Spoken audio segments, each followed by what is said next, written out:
keanekaragaman hayati lichen yang tinggi dan belum banyak yang meneliti. Jadi makanya saya sangat tertarik untuk terus mendalami di lichen. Gitu.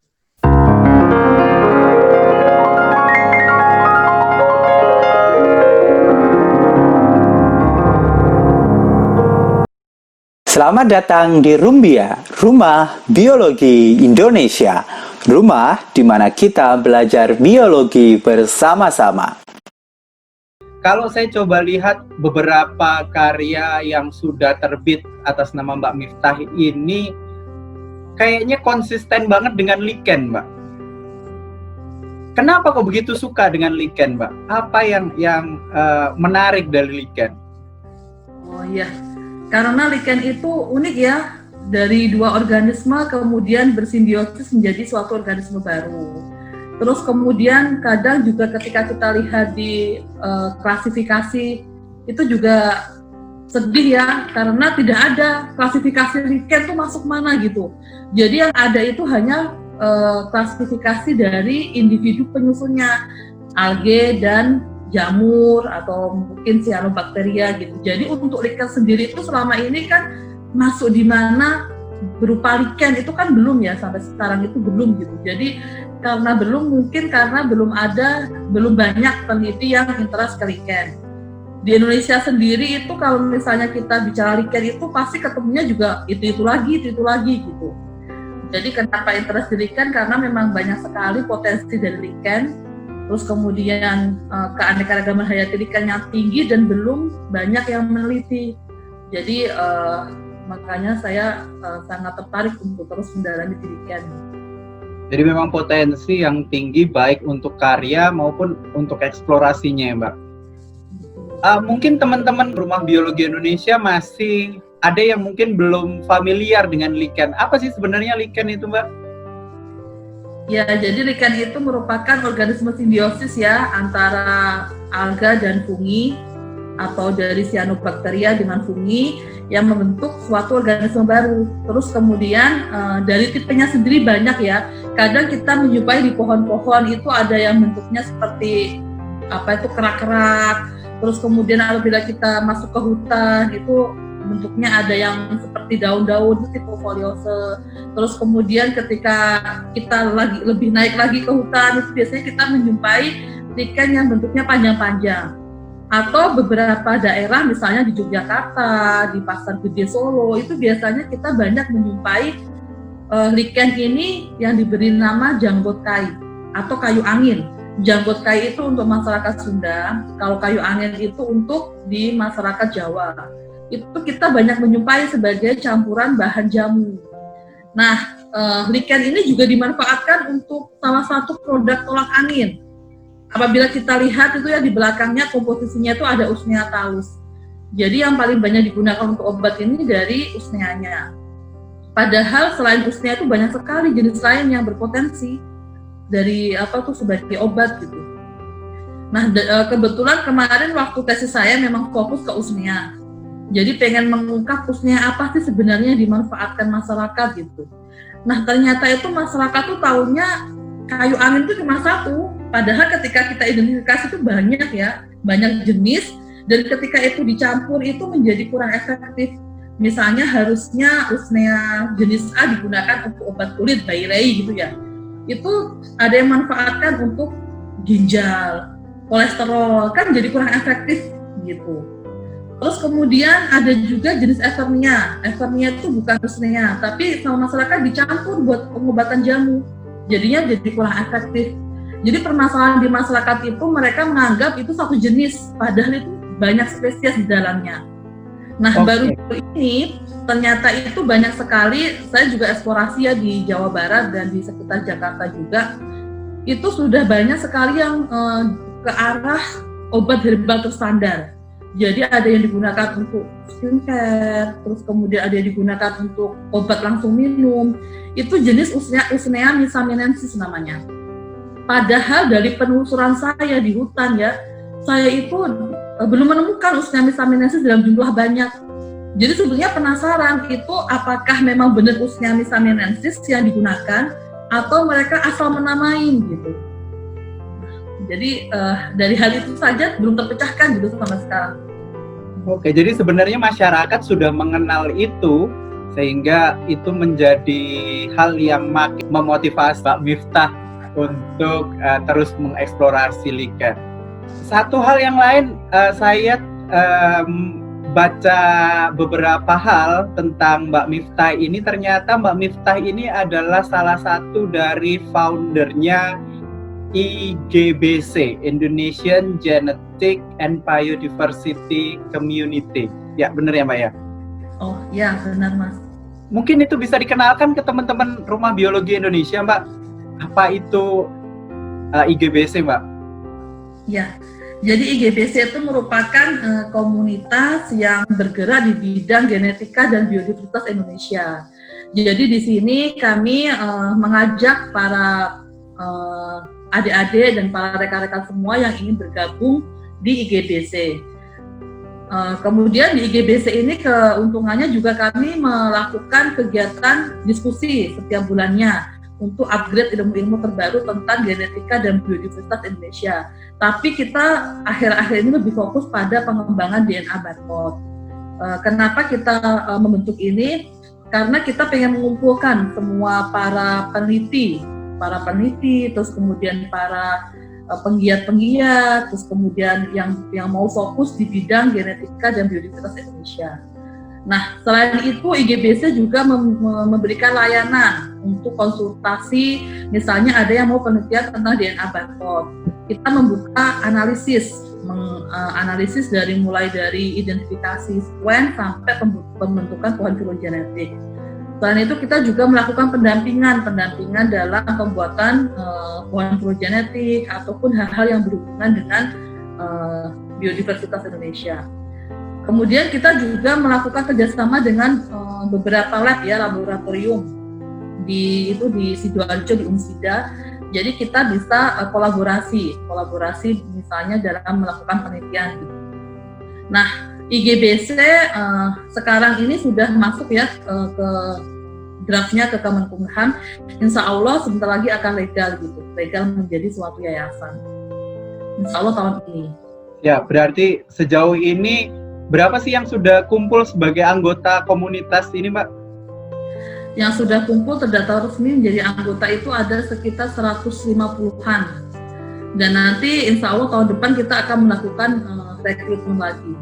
Jadi salah satu dari kelebihan IGBC, kita bisa melakukan diskusi, sharing, membangun kolaborasi, kita bisa penelitian bersama. Ada beberapa yang sudah kita melakukan kolaborasi ya, jadi nanti ketika kita publikasi, kita bisa menggunakan nama instansi dan nama IGBC dalam melakukan publikasi. Terus kemudian kegiatan yang sudah kita lakukan workshop tentang DNA barcode untuk bioinformatika, lebih kepada DNA barcode. Itu sudah 2 kali, yang pertama di Jakarta, yang kedua kemarin di Malang. Kita selain melakukan workshop di Malang, di Universitas Negeri Malang, kita juga menjadi co-host dalam salah satu acara di UM, International Conference of Science. Oke. Ada wahana untuk komunikasi, untuk berdiskusi antar anggota. Kemudian kan kita kemarin sudah pernah kerja bareng 2 kali bersama Rumah Biologi Indonesia. Ya, betul. Dan ternyata memang animonya luar biasa di situ. Ternyata tidak hanya dosen saja, ada peneliti juga.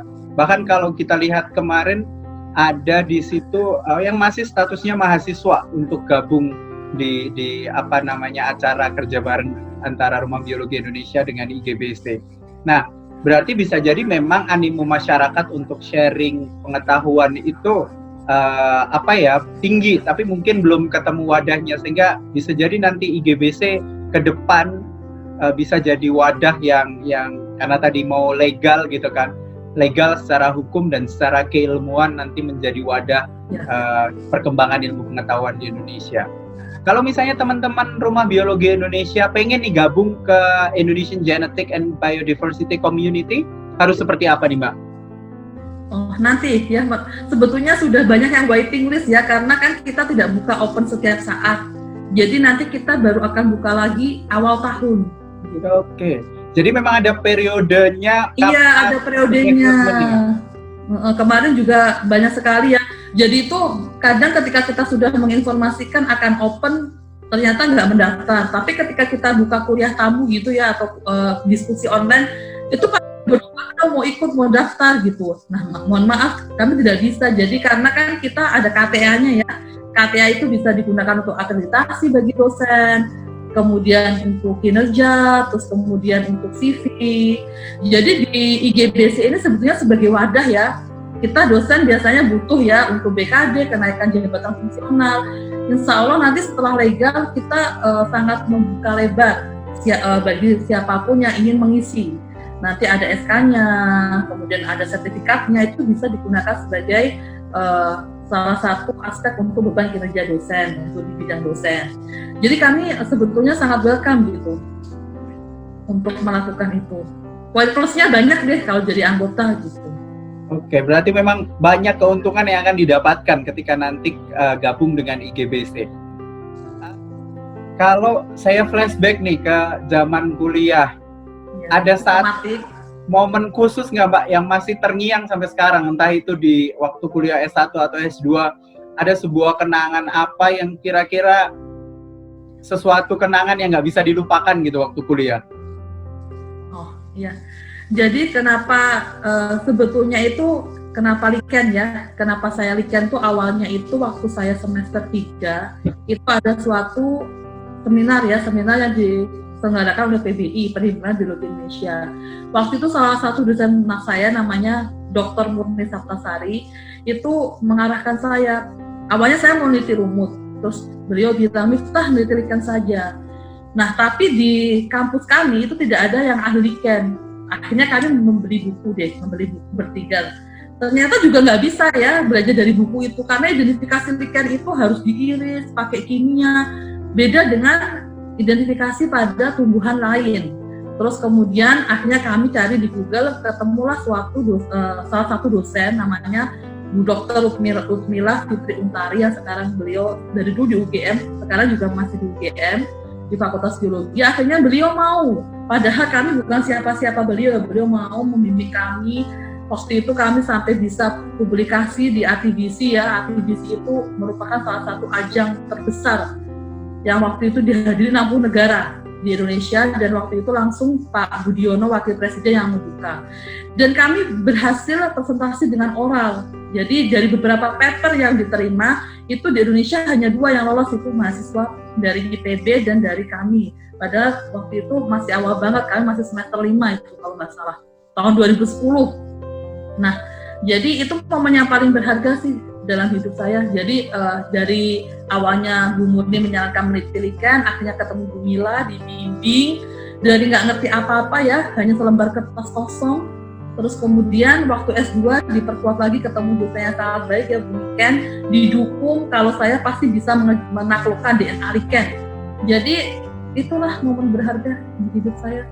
Liken lagi. Dan karena Liken mengantarkan saya kemana-mana Mas. Jadi apa itu PKN lolos juga Liken, hibah dosen juga Liken, ya pokoknya Liken.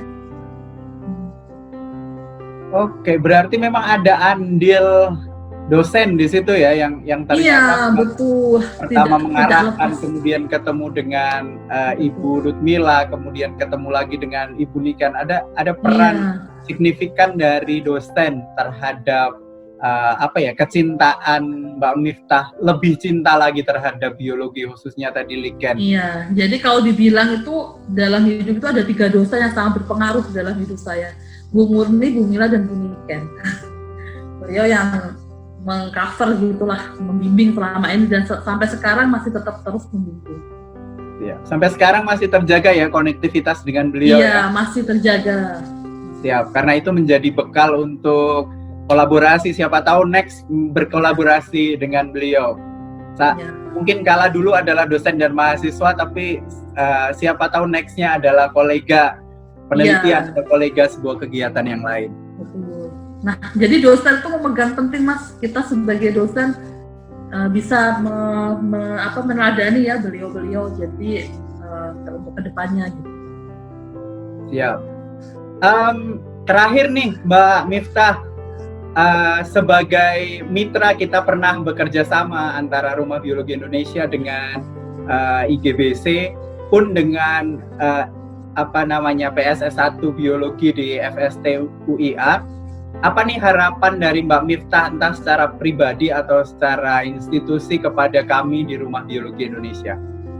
Ya, Rumah Biologi Indonesia ini salah satu-satunya